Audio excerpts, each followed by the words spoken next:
Hi, my name is Jeanette, and I want to thank you for joining me on the channel Jane Reads. Today we are on to day 18 of Bookmas. As previously mentioned, all the Bookmas videos will be linked in the description bar below, and day 1 talks about the envelopes and how they're working. So if you're new, you can go back and watch that one to find out and follow along. Or if you are returning, I want to thank you for coming back, and I hope you're having as much fun with these envelopes as I am. So let's just get right into it on day 18.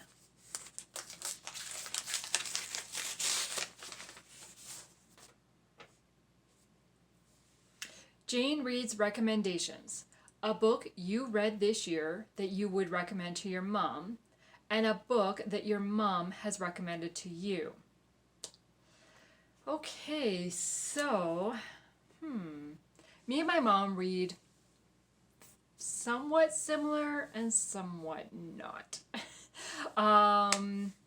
She recommends some books to me sometimes that I'm like, yeah, I have no interest in that. And then there's other times it's like, oh, I really enjoyed that one. So a book that I have recommended to my mom, let's start with that one.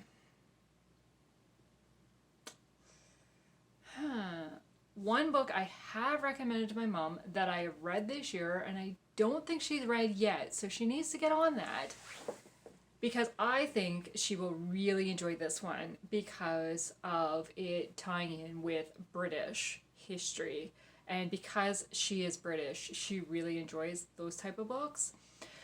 So that is, if you haven't guessed yet, I've mentioned this one a few times. It's a historical fiction. I reread book number 1 this year, and I read book number 2 for the first time this year. That is No Ocean Too Wide by Carrie Turansky.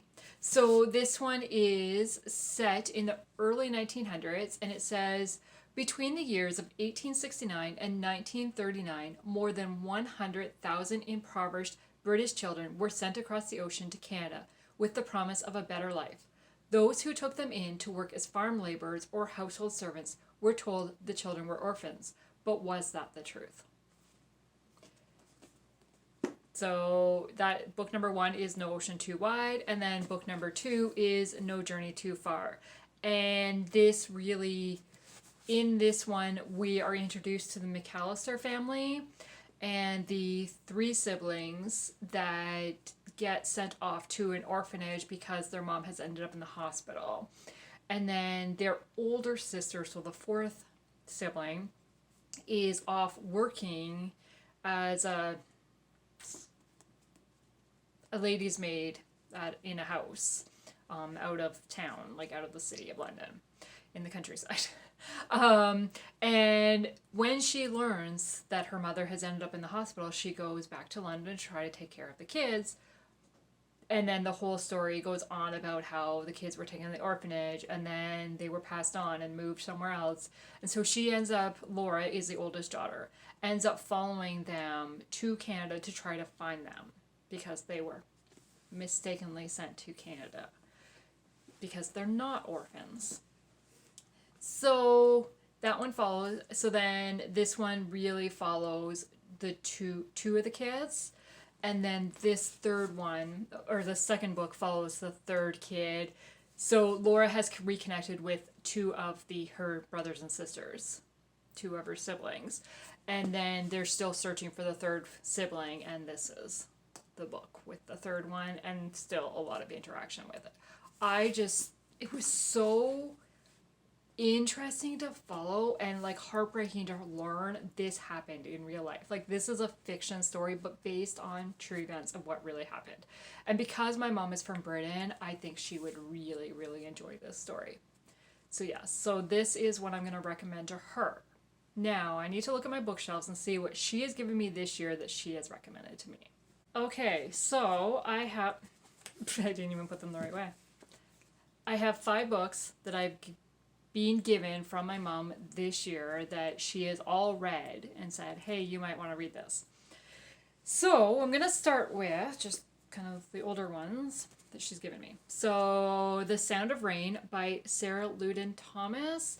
This one is a historical fiction, and In the dark of the mine, in the face of the rising water, in the shadows of the hills, faith will see them through. I don't know anything about it. That's just like the kind of the tagline on the back. When she gave this to me, I was like, I've never even heard of that author. Like, I don't recognize that name at all.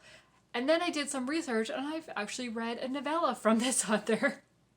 So I'm like, I guess it didn't really stick out that much to me. But it was a novella collection, so yeah. And because I don't know the name, right, it wasn't one that really stuck out to me. So yeah, so this is one.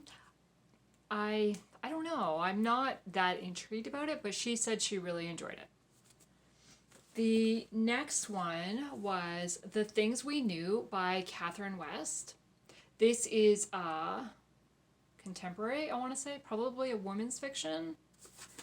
I don't think it's historical. Yeah, there's no date in the front, which makes me think it's contemporary set. So it just says, when their tragic past begins to resurface, can he help her remember the things she can't? And is it set like in a beach community on an ocean side? Like, I don't know. Nantucket. It looks like it's set in Nantucket. So yeah. She didn't really tell me anything about it, so I have no idea. Okay, then when I saw her recently, she gave me this one. Now I'm laughing because this is The Sheriff's Surrender by Susan Page Davis. This is book number 1 of the Ladies Shooting Club, and it is probably historical fiction. Yes, 1885, so historical fiction.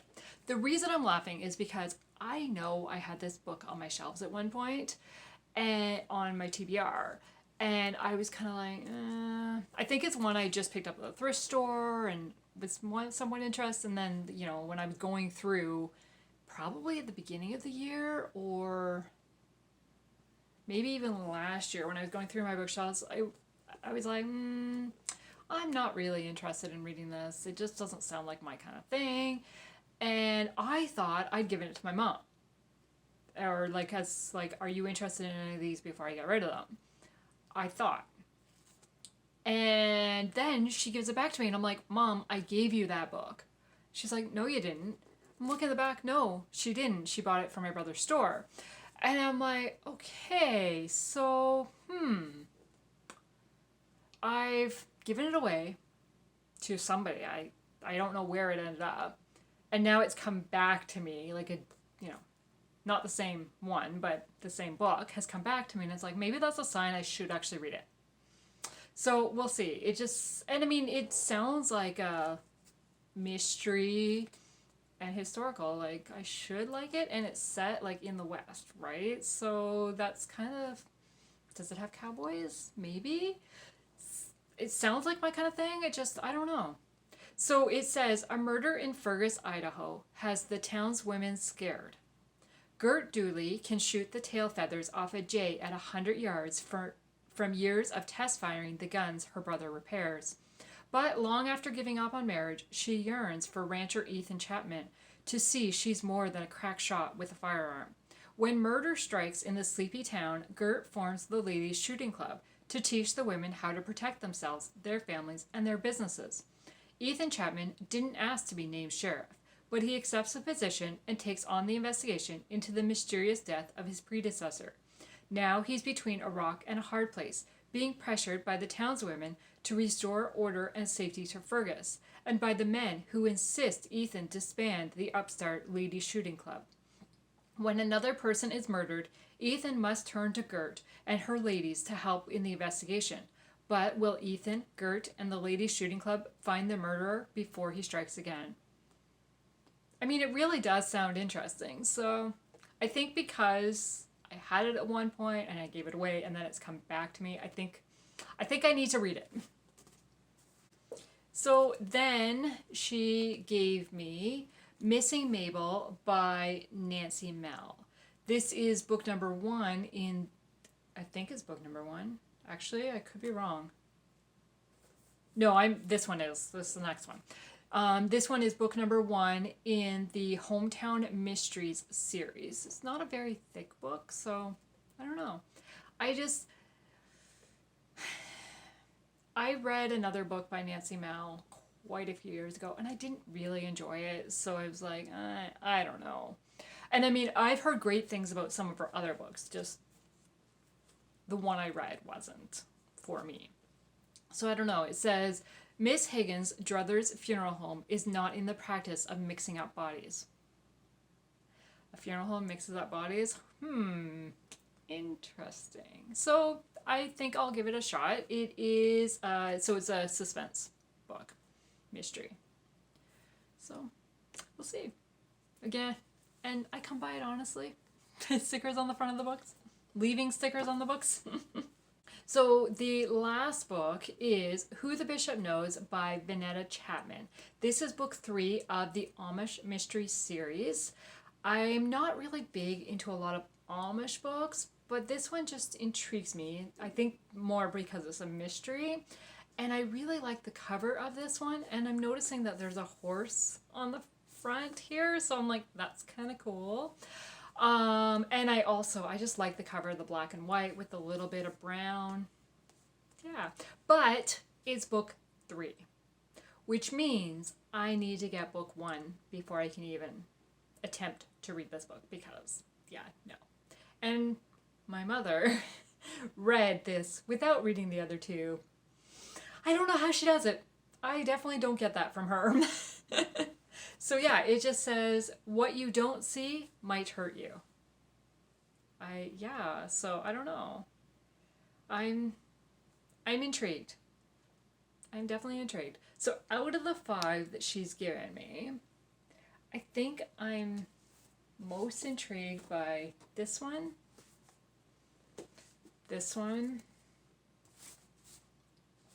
and this one. But these are all, well, these 3 authors I have never read anything from. This one I have read a novella from, but apparently her name didn't stick out to me, so I'm not sure if that's a good sign or a bad sign. And this one I have read one book from, but I didn't really enjoy that book, so I'm not really sure. But, I mean, switching bodies at a funeral home, that's intriguing.